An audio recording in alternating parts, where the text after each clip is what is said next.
Hello everyone, this is Miss Gerald. I am going to do a very brief recording for the perioperative process. Wanted to make sure that I just went over a few key points about the importance of the nurse's role in preparing a patient for surgery and through the different phases of surgery. So I'm going to just go over really briefly through the PowerPoint. We will not discuss this PowerPoint in depth in class. It is strictly from your chapter reading. It's chapter 12 in your Med-Surg book. This PowerPoint is very self-explanatory. It really gives you a good guide on to where to focus your reading. So therefore, we are going to actually do a case study in class that would involve taking care of a patient for the surgical process and preventing post-surgical complications. All right, so here we go. The inflammation part of this presentation, we're going to talk about taking care of the patient who's having surgery. And these are just some different terms, different levels of surgery, urgency of surgery. You have your emergency surgery. Of course, that's when a person is in immediate danger. This type of surgery is needed for a patient to have their life saved or a limb saved, an arm or leg. Let's say if they're in a car accident, they have a fall. They fall from a roof of a house. If they're doing carpentry or roofing, any type of blunt trauma, they would need to have immediate surgery in order to save their life or a limb. Limb meaning, like I said, if you had to have your arm saved or a leg saved to prevent amputation, okay? You have your urgent surgery. That's when you have surgery that is needed within 24 to 30 hours. And this type of surgery is like to repair some type of infected organ, such as the gallbladder or appendix, an ulcer, to repair fractures if you fail. If a patient has fallen and have now fractured the hip, they will have urgent surgery within the next 24 to 30 hours. Then you have elective surgery. That is basically a planned surgery. This is something that the patient will have if they know they need to have some type of joint replacement, some type of hernia repair, different skin lesions that need to be removed. It is something that's planned, have no specific requirements other than it is something that the patient will need to have to prevent future problems from happening. And then you have the optional surgery, and that's when the surgery is basically requested by the patient. And your book has a good example of this as being cosmetic surgery. This is not medically necessary. A lot of insurance may not pay for this type of surgery because it's optional. It's not necessary to help save your life or prevent future problems from happening for the patient. Okay. So then you have purposes of surgery, and this again is straight out of your book. You have the definition and examples, and it is straight in chapter 12 in your medical surgical book. There's a table 12.2 in chapter 12, and it's in your medical surgical book. It gives you the definition along with examples for these different purposes of surgery. Again, you have the types of surgery that a patient may have, and there is different levels of surgery. You have the patient that will be getting a endoscopy surgery, and that's when they actually just go in with different little puncture holes or keyholes. It's really minimally invasive surgery. Then you have the scope surgery. You know they have robotic surgery now. Where the robots are doing the surgery, and the doctor is controlling the robot through it's almost like an ultrasonic guided robot. So you have the robotic surgeries now. You have laser surgery, and then you have the traditional open incision where they actually cut into the skin, tissue, muscle to get whatever they need to do the appropriate surgery. Okay, so just know the goal is to have minimally invasive surgery. That is the goal. That's less damaging to the tissues. It is less painful, a shorter recovery period for the patient. So that is basically the goal. They try to do that type of surgery first instead of your traditional open incision surgery. It's less painful and it's a faster recovery period if we do these other type of surgeries, the robotic, laser, or the endoscopic or scope surgeries. Okay. So you got three phases, the perioperative phases. You have pre-op, intra-op, and post-op. So the pre-operative period, that's when you have the patient that decides to have the surgery. They're given a lot of information before the surgery. So this period lasts for before the surgery until they're actually transferred into the actually operating room. Okay, it begins with the decision to have that surgery and it ends when that patient goes into the operating room. Okay, then you have the intra-operative phase, and that begins with the transfer to the operating room. They're actually in the OR, and it ends when that patient is admitted to the PACU. The PACU stands for the Peri-Anesthesia Care Unit. So the intraoperative phase is when that patient is transferred from the operating room to the PACU, okay? And it ends with the admission into the PACU. And then you have the post-op, a post-operative period, and that begins with admission to the PACU, and it continues all the way through the recovery is complete, okay? So it's the PACU through recovery. That is the post-operative phase.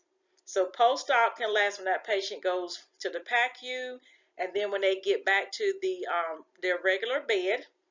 It can be back on the surgical floor, step-down unit, medical unit, because patients now are not simply going to a step-down unit after surgery. They could go back to a regular medical floor depending on their conditions and the different factors that can affect that surgery, and depends on the type of surgery.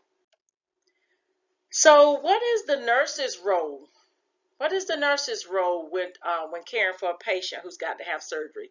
So the nurse's role, your role will be to assist in collecting that data. And there is a sheet in your book. It's a prep sheet that you have to use to get this patient ready for the for the operation.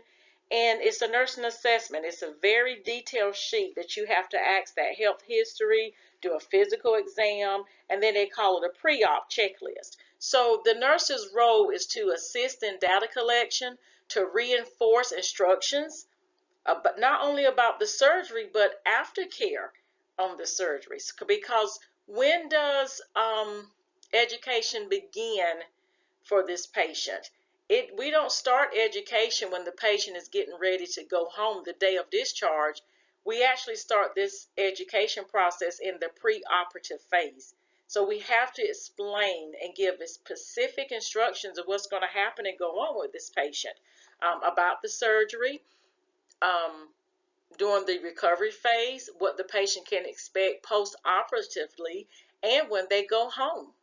Okay, so it's a lot of information that's going to be given to the patient, and the nurse's role is to reinforce the instructions or the explanation about to the patient. Also to provide emotional and psychological support. Patients, when you telling a patient they have to have surgery, that can be a scary thing, especially if a patient has to have anesthesia. Um, some patients have heard all types of fear about surgeries, where patients may get put to sleep, not wake up after surgery. When they sign a consent, that consent form talks about the benefits of the surgery, but it also talks about the risk. And the patient has to sign that consent form stating they understand the risk involved, and sometimes that risk can mean death. So you can understand why it's important to provide emotional and psychological support for a patient that's got to have surgery. It's very frightening.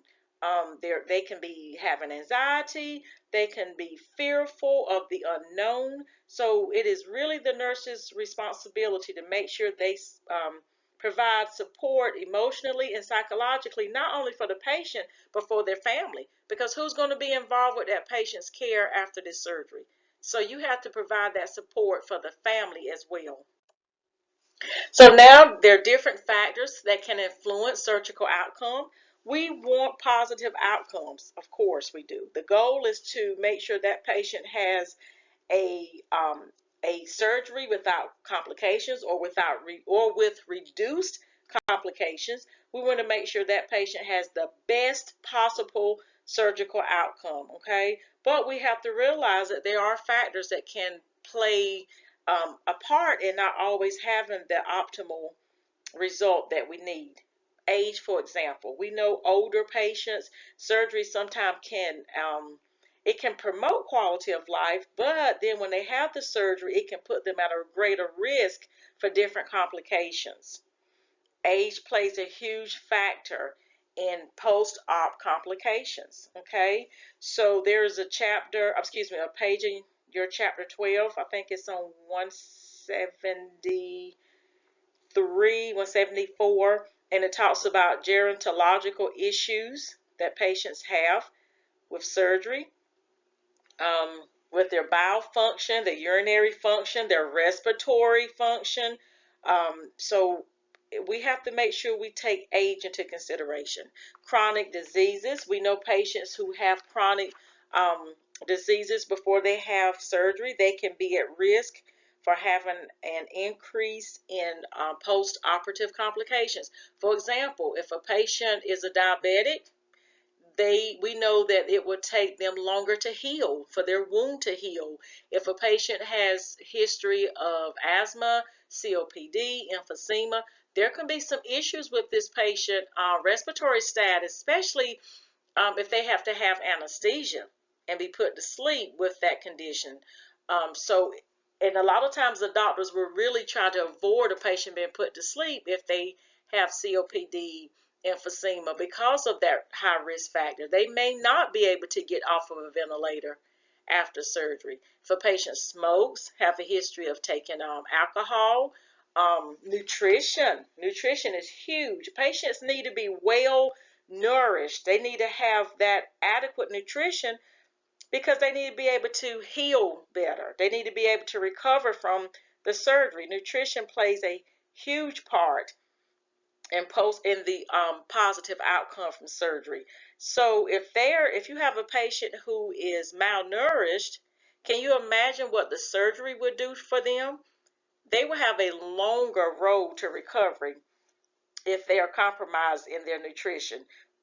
We know patients need high levels of protein, vitamin C, zinc, all to help tissue growth and to maintain skin integrity for healing after surgery, okay? Also, obese patients may have more delayed wound healing. Obese patients are also at greater risk for the wound to dehisce. So we need to make sure that patients have adequate nutrition. Patients who are emaciated, they really will be more at risk for infections and delayed wound healing after surgery. What about emotional responses? What if you have a patient that is not emotionally stable going into surgery? Some patients just hear the word surgery, it brings on automatic fear, a feeling of doom, impending doom. A patient may have a fear of, what if I die? Because again, they have to sign a consent form stating the the benefits as well as the risk involved with surgery. So if they hear the word surgery, sometimes it can bring on just your normal anxious feelings. So those responses, how they respond to hearing the word surgery, can play a part in the surgical outcome. You remember mind over matter. our mind can play a lot of tricks on us. And if we don't go into this surgery with a strong emotional support system and really feeling confident about the surgical process and what can happen, then sometimes we may not have just our mind over matter can alter the way the surgical outcome can be. Okay, so that's why it's important for the nurse to provide that emotional support. Again, here's your pre-admission surgical patient assessment. All of these things, look at this: health history, risk factors, education, discharge planning. Discharge planning starts pre-operatively. Okay, we have to make sure we have a great, safe discharge plan for this patient before the surgery. Referrals, do they have to have home health? Can we anticipate a patient needing home health after the surgery? Diagnostic testing. There are certain tests that have to be done before the surgery. They have to have lab testing to make sure their blood count is not too low and there's no infection already there. They have to have a chest x-ray, pregnancy test, advanced directives. We want to know this patient, if something were to happen to this patient during the surgery process and then they come out of surgery but they're still on the ventilator, who's going to make those decisions for that patient? If that patient is unable to speak on their behalf, who is going to be the medical power of attorney for that patient? Is there an advance directive in place? And if not, do we need to talk to this patient about having one in place? So there are a lot of information that goes there in detail with that pre-admission assessment. And if you look at in your book on chapter 12 again, page 175, it has a list of diagnostic tests that has to be obtained before, pre-operatively, okay? It's before that surgery takes place. It's a whole list of it, of the tests that have to be performed. All right, you have the pre-operative routines, you have the date and time of the surgery, you have the admission process that the patient have to be informed about. Typically, if a patient is going to have surgery on an outpatient basis where they're actually just coming in to have their surgery and then they are going straight back home after the surgery without a hospital admission, then you have to explain to this patient they have to come in about 2 hours before the surgery because there's a whole process that they have to go through. You have to explain the length of time it's going to take for that patient for the whole process, pre-op, intra-op, and post-op. What items they need to bring in where. What's the recovery period after the surgery? And also, this is so important, guys, family information. Who is going to be responsible in the waiting room for that patient? Who is the surgical team going to talk to, communicate with? What family member is there for that patient? Okay, you have to keep families informed. That is critical. And keeping this family informed of their loved one the whole time during surgery. And typically, it's the circulating nurse can do that. Can make sure that the nurse, that the patient is informed. A secretary just has to be a designated person, but we have to make sure that that family member stays informed throughout the operative process. Okay, and then discharge criteria. Who's going to be the responsible person taking the patient home to recuperate? Okay, who's going to be the one to make sure that we give the discharge instructions to? Because right after surgery, the patient may still be awake, but still not fully able to comprehend all of the information. So we have to make sure family is involved with all of the preparation and instructions for this patient. And then again, there's your preoperative instructions. Those again is so straightforward. NPO, the patient is to have nothing by mouth. That's what that stands for. Typically it is the night before surgery, usually after midnight. The doctor will order for the patient to be NPO. There's certain medications that the patient have to get, preoperative medications. There are antibiotics that the patient have to get, some anti-anxiety medications such as Ativan or Valium, something to help relax the patient, some nausea vomiting medications. Sometimes patients they get nauseated with anesthesia, and they have to give them some antiemetics such as Zofran or Reglan. Again, antibiotics the patient will have to get before surgery, preoperative meds. Okay, so know that list of meds. There is a table 12.7 in your book in chapter 12. Know those different preoperative medications, okay? And then we also talk to the patient preoperatively. We talk to the patient about postoperative exercises, coughing and deep breathing, incentive spirometry, leg exercises, getting that patient up and walking. Yes, patients don't stay in the bed after surgery. Sometimes, typically, if that patient has surgery that morning, by that evening, we get that patient out of bed, if it's nothing but just to get out of bed, walk to the bathroom, and back. Patients do not stay in the bed. Why? Because if patient stays in the bed, they can get pneumonia, they can get blood clots. That's why it's important we have the patient to get up and walk and do leg exercises. We will put TED holds on the patients, SCDs, which are sequential compression devices on the patient's legs to help the blood circulation so the patient doesn't get blood clots. Incentive spirometry to help the patient's lung function so the patient doesn't get pneumonia. Of course, pain control. A patient is not going to get up and move around if they're in pain. So we want to make sure that the patient's pain is controlled and the patient is aware of that. Bowel prep. Depending on what type of surgery the patient is having, they may have to have a bowel prep. If they're having a colonoscopy or any other type of bowel surgery, they may have to empty the bowels. Excuse me, so they're given some type of Kaysalate, Dulcolax, any type of bowel prep, so their bowels are completely emptied out. So that will vary depending on the type of surgery. Okay, we just really want to make sure you get an in-depth health history, what type of medications the patient were on at home. We still have to do a physical assessment, guys. That does not change. A physical head-to-toe assessment. And those are your preoperative nursing diagnoses. We talked about that. Fear, anxiety, knowledge deficit. Consent. Let's spend a little bit of time on preoperative consent. The consent gives legal permission for surgery. Whose responsibility is it to get consent for a procedure? Whose responsibility is it?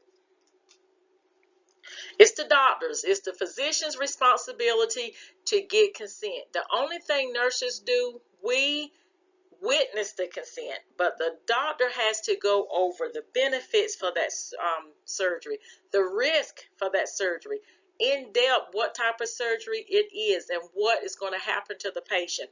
The doctor's responsibility. Okay, it is voluntarily for that patient to sign that. That patient is to be lucid. They are not to have any sedation, so they want to make sure when they're signing, they are signing when they're alert, oriented. They're not lethargic. They are able to know what's going on, understand, and give consent. Again, consent can be withdrawn at any time by the patient, okay? And it's valid for 30 days. So we just said that the nurse's role is to witness consent. Once that patient has been given all of this information by the doctor, then what we do is we just witness the patient signing the consent.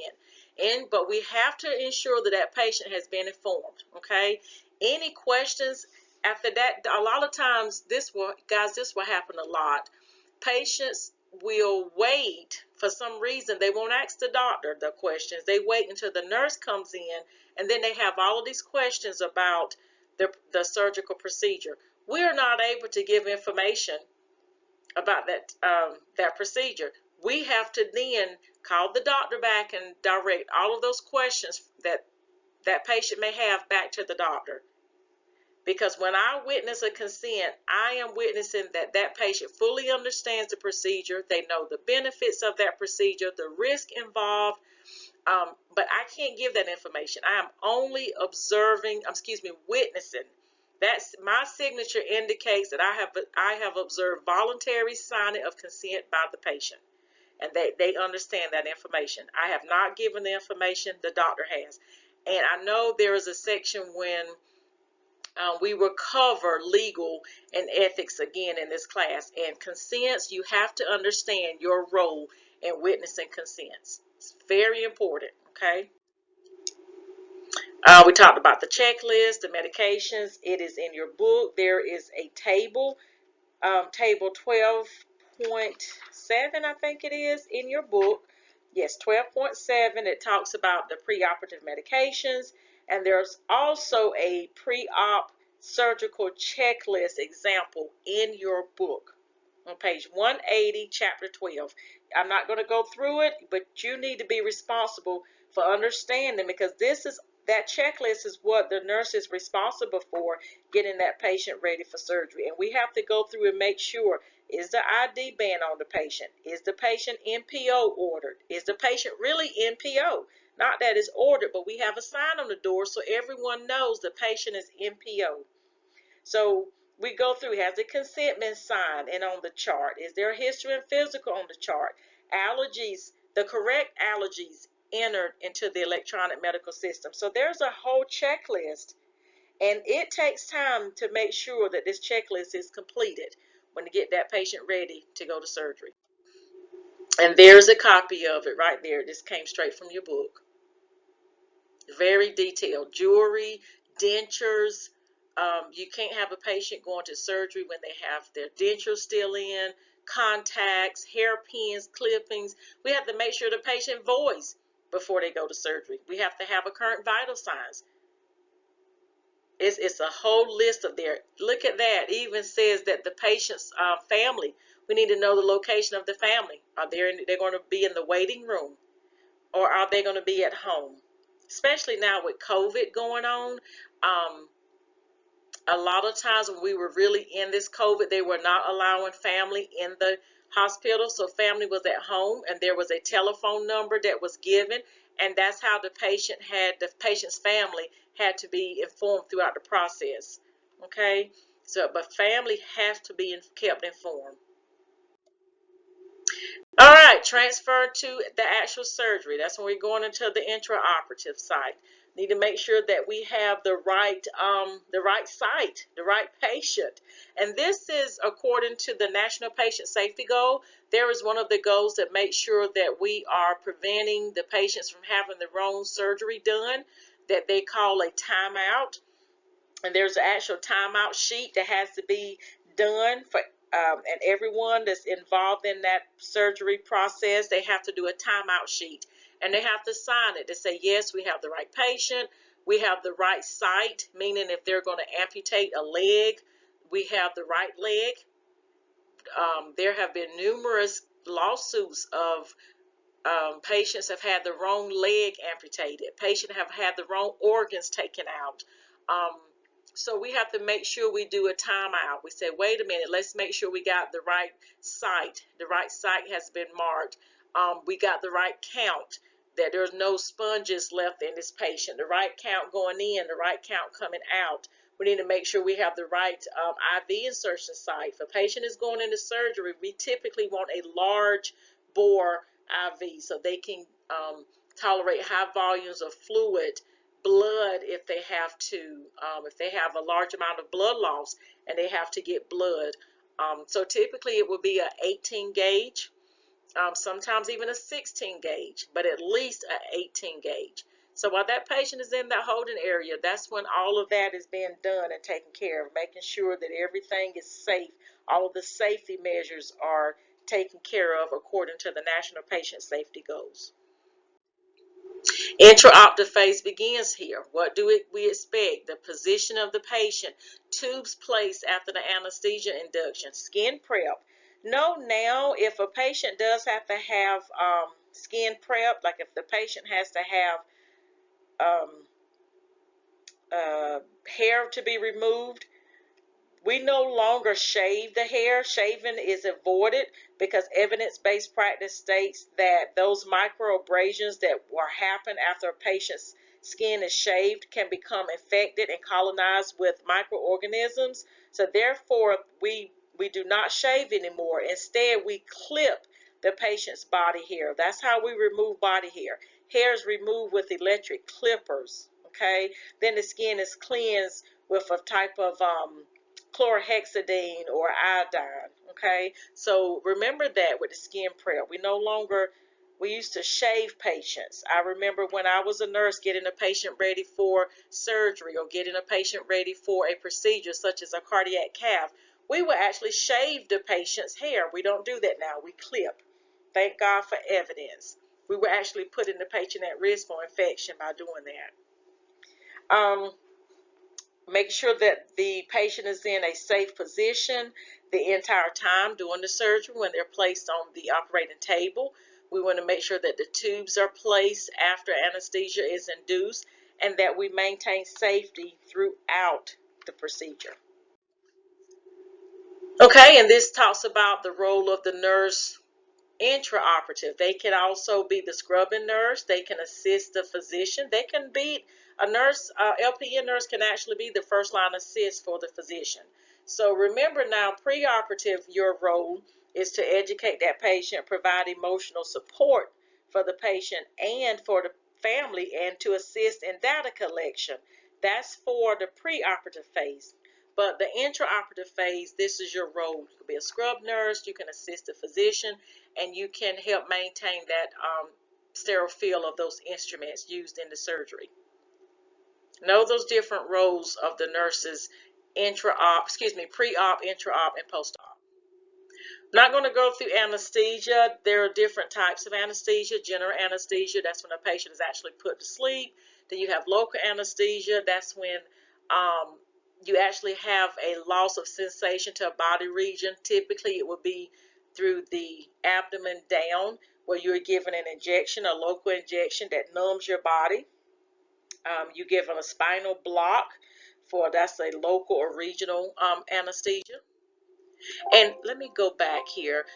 Well, I'm sorry, it looks like I can't go back, but I just wanted to say with that local or regional anesthesia, if a patient is getting a nerve block, we need to make sure that we're concerned that when that nerve block wears off, that we're concerned with the patient's being able to feel again. So we would assess the patient for sensory function and motor function, okay? We need to make sure that we give the patient some pain medication, because as that block wears off, the patient is going to be able to feel pain. At first, their legs may feel heavy and numb, and that's normal. But then we need to reassure the patient that as that block wears off, that heaviness should eventually go away. Okay. No, sometimes with that type of surgery as well, the local and regional anesthesia, that they can have some urinary retention, some back pain, and the worst thing is a headache, a post-dural headache can actually happen because the leakage of the CSF, cerebral spinal fluid, can sometimes leak out of that needle, and it can go into the dural space, and it can leave the patient having a terrible headache. Okay.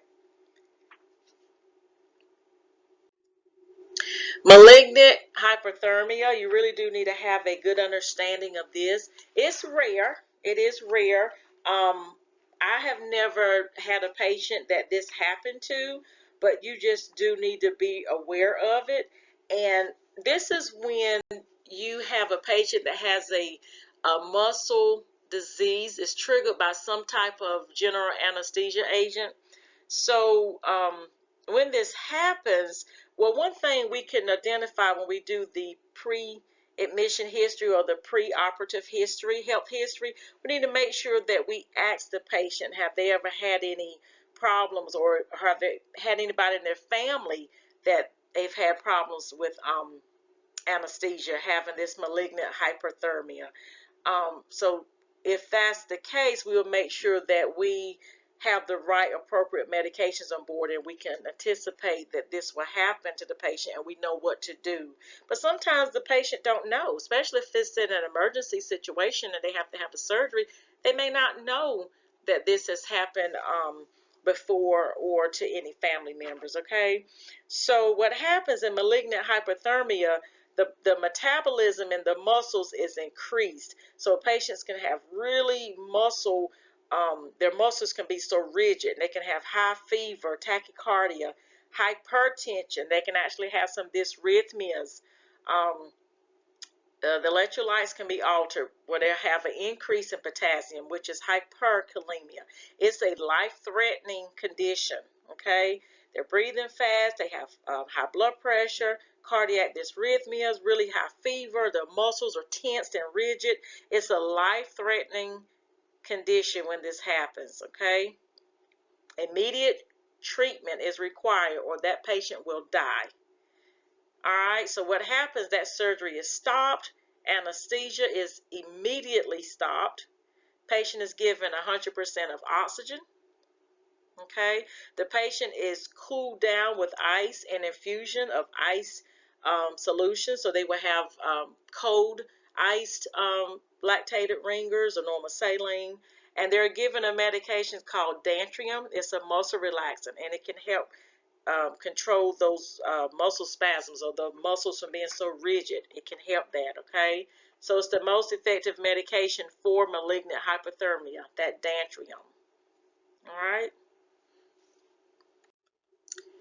And we talked about the spinal anesthesia. We need to make sure that when a patient wakes up that we are able to assess for that patient being able to move, not having any headaches afterwards, making sure their bowels and bladder are working after that type of anesthesia. Not only spinal, but general anesthesia as well. And we're going to talk about some post-op conditions that we are making sure we are assessing the patient for, that they don't have post-op complications. All right, post-operative phase. These are some PACU nursing diagnoses. Read through those, okay? We talked about keeping the family informed, but at the same time, we do have to maintain confidentiality. So we will know ahead of time who is a family member that we can explain this information to, and only that person. So if other people are calling and they're not on the list or have what we call a designated person that we can talk to, then if they just want to call and get information about how the surgery is going, we can't do that. We have to get this information up front. Who will be the family member that will be informed? Because we have to maintain confidentiality. Don't go against the HIPAA rules. All right, in order for a patient to be stable and discharged from the PACU, they have to be stable. They have to have stable vital signs, a pulse saturation greater than 90%. Okay, they need to be awake. Some of them may be a little groggy still, but they need to have a baseline level of consciousness. Okay, they need to have respirations not depressed. So that goes with the stable vital signs. Bleeding need to be controlled. But they may not have to be pain-free, but as long as they're at a comfortable pain level that they can be discharged from the PACU, because still post-op, we're still going to maintain a pain goal for the patient. As long as their vitals are stable and their respirations are stable, we can get that patient out of PACU, and the bleeding is controlled. Here are some post-operative nursing diagnoses, nursing problems. See, and all of these can happen to the patient now post-operatively. There's some more. Now we're going to talk about complication prevention. Our goal, we want to prevent post-op complications. It's so sad that a patient can come in, have a successful surgery, and then guess what? End up getting a urinary tract infection and having complications more from the urinary tract infection than from the actual surgery itself. That's what's so sad. So we want to make sure that if the surgery was successful, we want to continue the positive outcomes and prevent complications. So how do we do that? We get that patient up and moving. We get there's a picture of SCDs. We get those SCDs and TED holes on that patient to get that circulation going so they don't get a blood clot or a DVT. And then it doesn't circulate and that DVT moves to the lungs and cause a PE, pulmonary embolism. We want to make sure that the incision is well approximated, showing no signs and symptoms of infection, no redness, no swelling, no drainage. You see the staples are all intact. The puncture wounds there at letter B, where it looks like they had a drain in place, that those are not having any signs and symptoms of infection. We want to look at those incisions, okay? Monitor the incision. Do the wound care as ordered per the doctor's orders. And we remember the healing process. I'm not going to go back and reteach that. We talked about that last semester, the healing process. Go back and review that. Remember dehiscence versus evisceration. Dehiscence, when the wound opens, again, was supposed to have been healing by primary intention, and then the wound opens. Evisceration is when they have organs that are protruding through the wounds, and that's an emergency situation. Okay, it's when we have to put saline gauze over the organ and get that patient into surgery ASAP. So again, for ambulatory discharge criteria, it's pretty much the same, a little more in detail here because the patient is going home. They're having outpatient surgery. They're not in the hospital going back to the floor. So the PACU could be a little different as far as controlling that pain. And a lot of these things that the patient can do on the medical floor after surgery, they're still under a nurse's care. So their PACU discharge instructions is a little different from the ambulatory surgery site, outpatient surgery. The vital signs need to be stable. That's the same as PACU discharge, no bleeding. But here's where it gets different. We don't want that patient to be having nausea and vomiting. We want the pain to be controlled. We want the patient to be able to void. No dizziness or feeling diaphoretic or having the blood pressure to drop whenever they stand up. So we don't want that patient to have hypotension, orthostatic hypotension, because guess what? The patient is going home. So we want all of these things to be in control before they go home. Discharge instructions, how to take care of the wound, discharge medications, are there any pain medications, antiemetic medications. We go over complications that we need to prevent, such as wound infection. We want to teach this patient to cough and deep breathe. Even if they have their incentive spirometer that we go over with them in the hospital, tell them to still take that home with them and still continue to do that incentive spirometry. Do it 10 times every hour or every commercial break, okay? The follow-up appointments, all of their prescriptions, are there any antibiotic prescriptions, pain medication and prescriptions, antiemetic prescriptions. We want to make sure we go over the patient's nutrition and diet. They need to get plenty of protein, needs to be hydrated well, drink a lot of fluids, water, if it's not contraindicated with the fluids. Making sure if they're not a renal patient or a congestive heart failure patient with the fluids. But we have to make sure that we reinforce all of this discharge instructions, okay? And when to go to the ER versus back to the doctor. They're having chest pain, shortness of breath, uncontrolled bleeding. That warrants them going to the ER, calling 911, as opposed to if they're having signs and symptoms of the wound infection, they can call their doctor and get seen, okay? So we have to make sure we tell the patient the difference. Some patients may have home health to follow them after surgery, okay? So if that's the case, explain to the patient what they can expect with the home care nurse coming out to see the patient to do an assessment and teaching basic nursing care, okay, in the home if that's ordered. All right, so basically that is it for caring for the patient for the post-op, caring for the patient that's having surgery. It is in chapter 12, really laid out for you. Use this PowerPoint as a guide to study and go through the operation process. I am not going to go through this PowerPoint in class. Instead, we will do a case study that covers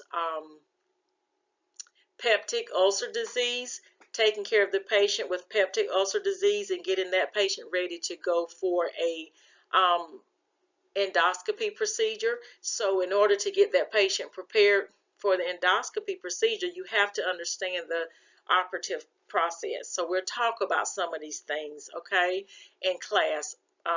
And we also talk about the patient that's going to have a appendectomy or have an appendicitis, okay. So I just want to kind of talk through some things, guide you to some tables and some places where to read in the book, because I will not be reading through this PowerPoint in class. Instead, we will do a case study, okay. All right, thanks. If you have any questions or concerns, please send me an email. All right, thanks guys.